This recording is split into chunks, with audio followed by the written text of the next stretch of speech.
Friends, మన యొక్క AP రాష్ట్ర వ్యాప్తంగా ఏప్రిల్ 1న ఇవ్వబోయే పెన్షన్లపై ఏపీ ప్రభుత్వం శుభవార్తలు అయితే చెప్పారు. అయితే ఆ శుభవార్తలు ఏంటి, దానికి సంబంధించిన పూర్తి వివరాలు కూడా మీకు ఎక్స్ప్లెయిన్ అయితే చేస్తాను. ఈ వీడియో మీకు నచ్చినట్టయితే లైక్ చేసుకోండి. అలాగే డిస్క్రిప్షన్ లింక్ అనేది ఇచ్చానండి. పెన్షన్దారులకు చాలామందికి పెన్షన్లు అయితే తొలగిస్తున్నారు. మీ యొక్క పెన్షన్ ఉందో లేదో మీరు డిస్క్రిప్షన్లో లింక్ అయితే ఉంది. ఆ లింక్ పైన మీరు జస్ట్ క్లిక్ చేస్తే చాలు స్టేటస్ అనేది వస్తుంది. సో ఆ స్టేటస్ పైన క్లిక్ చేసి మీ యొక్క పెన్షన్ ఐడి కార్డు నెంబర్ అనేది ఎంటర్ చేసి మీరు క్లారిటీగా చెక్ చేసుకోవచ్చు. యాక్టివేషన్ ఉంటే మీకు పెన్షన్ ఉన్నట్టు, లేదంటే కనుక మీ యొక్క పెన్షన్ అనేది రిమూవ్ చేసినట్టండి.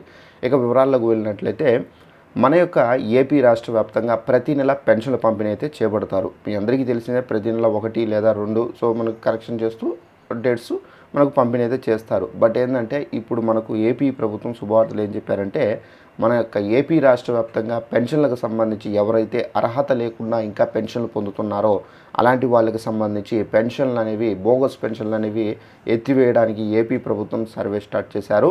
అయితే ఈ సర్వేలో ఒకవేళ అన్ఫార్చునేట్లీగా అర్హత ఉన్న వారికి కూడా అయితే తొలగిస్తే కనుక అలాంటి వాళ్ళు మళ్ళీ ఏంటంటే వెరిఫికేషన్ అనేది చేసుకోవచ్చు. అంటే మీరు ఒకవేళ జెన్యున్గా ఉంటే కనుక మళ్ళీ మీరు ఈ విధంగా మేము జెన్యున్గా ఉన్నామని చెప్పేసి డాక్యుమెంట్ సబ్మిట్ చేస్తే కనుక మళ్ళీ మీ పైన వెరిఫికేషన్ చేసి ఒకవేళ మీరు జెన్యున్గా ఉంటే కనుక మళ్ళీ మీకు పెన్షన్ అయితే అందించడం అయితే జరుగుతుంది. అలాగే పెన్షన్దారులు చాలామంది భర్త చనిపోయి సో చాలామంది అయితే ఉన్నారు. అలాంటి వాళ్ళకు భర్త చనిపోయినటువంటి పెన్షన్ ఏదైతే ఉందో వారికి అందేటటువంటి పెన్షన్ సో భార్యపైకి అయితే ట్రాన్స్ఫర్ అయ్యే విధంగా మనకు స్పౌస్ పెన్షన్ ఆప్షన్ అనేది ఒకటి తీసుకొని వచ్చారంటే ఏపీ ప్రభుత్వము. సో దీని ద్వారా ఏంటంటే పెన్షన్ అనేది ట్రాన్స్ఫర్ అవుతుంది. సో దీని ద్వారా ఏంటంటే పెన్షన్దారు యొక్క చనిపోయారు పెన్షను, సో ఆ పెన్షన్ అనేది భార్యకు అందుతుంది. సో ఈ పెన్షన్లకు సంబంధించిన ఆప్షన్ అయితే విడుదల చేశారు. సో ఈ ఆప్షన్ అనేది మనకు అవైలబుల్లో ఉంది. తప్పనిసరిగా మీరు గ్రామ మరియు వార్డు సచివాలయంలో వెళ్ళి మీరు డాక్యుమెంట్స్ అనేది సబ్మిట్ చేస్తే కనుక మీకు పెన్షన్ అనేది మీకు ఏప్రిల్ 1న అయితే ఇవ్వడం అయితే జరుగుతుంది. ఇక మనకు పెన్షన్దారులకు సంబంధించి చాలామంది ఒక ప్రదేశం నుండి వేరొక ప్రదేశానికి వెళ్ళి స్టే చేస్తూ మళ్ళీ పెన్షన్ కావాలంటే ప్రతి నెల వచ్చి పెన్షన్ తీసుకొని వెళ్ళాలంటే చాలా వరకు ఇబ్బంది అయితే ఫేస్ చేస్తున్నారు.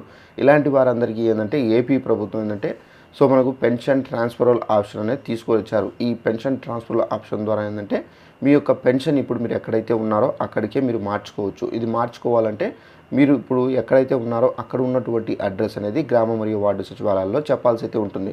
సో చెప్పిన తర్వాత అక్కడ రిజిస్ట్రేషన్ అయిన తర్వాత మనకి ఏంటంటే ఈ పెన్షన్ ఏదైతే ఉందో ప్రతి నెల సో ఇది మీకు ముందు ఎక్కడైతే ఉన్నారో అక్కడ ఇవ్వకుండా ఇప్పుడు ప్రజెంట్ ఎక్కడ స్టే చేస్తున్నారో అక్కడైతే మీకు సచివాలయ అధికారులు అయితే వచ్చి ఇవ్వడం అయితే జరుగుతుందండి. సో ఈ విధమైనటువంటి శుభవార్తలు. సో తప్పనిసరిగా మీ యొక్క పెన్షన్కి సంబంధించి ఇలాంటి మార్పులు చేర్పులు చేసుకోవాలన్నా మీరు తప్పనిసరిగా చేసుకోండి. మీకు ఏప్రిల్ 1న అయితే పెన్షన్ అనేది మార్చి మీకు రావడం అయితే జరుగుతుందండి. సో ఇదండి మనకు పెన్షన్దారులకు సంబంధించి ఉన్నటువంటి లేటెస్ట్ ఇన్ఫర్మేషన్. ఈ వీడియో మీకు నచ్చినట్లయితే లైక్ చేసుకొని అలాగే తెలియని వాళ్ళకు కూడా ఇన్ఫర్మేషన్ షేర్ చేసి వాళ్ళకు కూడా తెలియపరచండి. ఇలాంటి అప్డేట్స్ కోసం తప్పనిసరిగా ఫాలో అవుతారండి మన ఛానల్ని. Thanks for watching this video. All the best.